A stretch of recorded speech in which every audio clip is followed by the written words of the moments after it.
ગઈકાલે અકસ્માતની ઘટના બની છે. હું આપને જણાવું કે લાસ્ટ અકસ્માત પછીથી અમે ખૂબ કડક એસઓપી રાજકોટ કોર્પોરેશનમાં દાખલ કરી છે. મેં એના સીસીટીવી ફૂટેજ મેં પોતે જોયા છે અને મને પણ લાગે છે મોટી ભૂલ છે. રેગ્યુલર ચેકિંગથી લઈને વેરિફિકેશન ઓફ ડ્રાઇવિંગ લાઇસન્સથી લઈને ઘણી વસ્તુઓને ચેક કરે છે.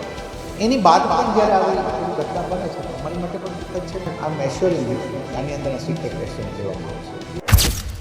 નમસ્કાર, આપની સાથે હું આકાંક્ષા. તમે જોઈ રહ્યા છો ઓવર રાજકોટ. વાત કરવી છે રાજકોટ શહેરની. ગઈકાલે એક વિડીયો સામે આવ્યો હતો. રેલિંગ તોડીને બીઆરટીએસ બસ છે તે ત્યાં એકદમ દોડી આવી હતી અને ટ્રિપલ અકસ્માતની ઘટના સામે આવી હતી. રાજકોટ શહેરમાં 150 ફૂટ રિંગ રોડ પર આ ટ્રિપલ અકસ્માતની ઘટના બની હતી, જેમાં ગાંધીગ્રામ પોલીસ સ્ટેશનની સામે એક બીઆરટીએસ બસ છે પોતાના રૂટ પરથી રેલિંગ તોડીને રસ્તા બાજુ આવી ગઈ હતી ને જેમાં અન્ય વાહનોને પણ તેને હડફેટે લીધી હતી. રોંગ સાઈડમાં રસ્તાની બહાર આવી ગઈ હતી. સીસીટીવી ફૂટેજમાં આપણે જોઈએ તો સ્પષ્ટપણે જોઈ શકીએ કે ઇન્દિરા સર્કલથી રૈયા સર્કલ તરફ જતી આ જે બસ છે પૂરપાટ ઝડપે અચાનક જ બસના ચાલકનું સ્ટેરિંગ પરથી કાબુ ગુમાવતા અંદાજે 30 ફૂટ જેટલી બીઆરટીએસ ટ્રેકની રેલિંગ તોડી દીધી હતી અને બાજુના રસ્તા પરથી પસાર થતી બે કારને પણ તેણે અડફેટે લઈ લીધી હતી. બીઆરટીએસ બસના ચાલક, તેમનું નામ હતું ધર્મેશભાઈ. ચાલુ બસે તેમણે કાબુ ગુમાવી દીધો હતો અને આજ દરમિયાન આ બસે મારુતિ સ્વિફ્ટ કાર અને બોલેરો કાર છે આ બંને કારને તેણે હડફેટે લઈ લીધી હતી, જેમાં સ્વિફ્ટ કારનો તો કચ્ચર ઘાડ બોલી ગયો હોય એ પ્રકારના પણ દ્રશ્યો સામે આવી રહ્યા છે.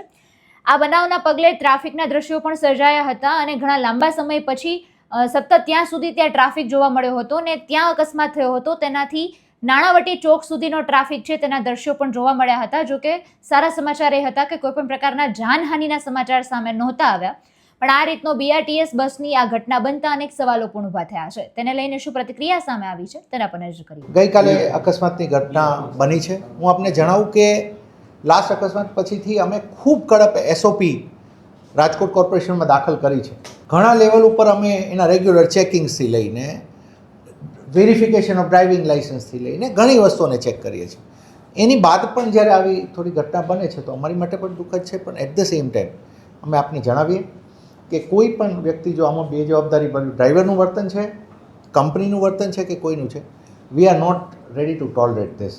કેમ કે આ બધું કરવા માટે તો અમે આટલી કડક એસઓપીથી લઈને આટલું ફોલોઅપથી લઈને મશીનરી બનાવતા હોઈએ છીએ. પછી જો ઘટનાઓ બને તો અમે સ્ટ્રિક્ટ એક્શન આની અંદર અમે લઈશું અને હાલ સુધી પણ લેવામાં ઘણું આવ્યું છે. અમે આની એક વાર જવાબદારી નક્કી કરી અને પછી જો એજન્સી હશે તો એની સામે, ડ્રાઈવરની જો પર્ટિક્યુલર ભૂલ છે તો ડ્રાઈવર સામે it has to be seen કે ક્યાં ક્યાં કોની જવાબદારી. માની લો કે ડ્રાઈવર છે, બધી રીતે એને એજન્સીએ પોતાનું વેરિફિકેશન કર્યું, પછી ડ્રાઈવરની ભૂલ છે તો then driver will be punished. મેં એના સીસીટીવી ફૂટેજ મેં પોતે જોયા છે અને મને પણ લાગે છે કે મોટી ભૂલ છે. One of the strictest SOPs on city bus operations એ હું બહુ ખાતરીથી કહી શકું છું એ છે, કારણ કે મેં જાતે બેસીને બનાવી છે.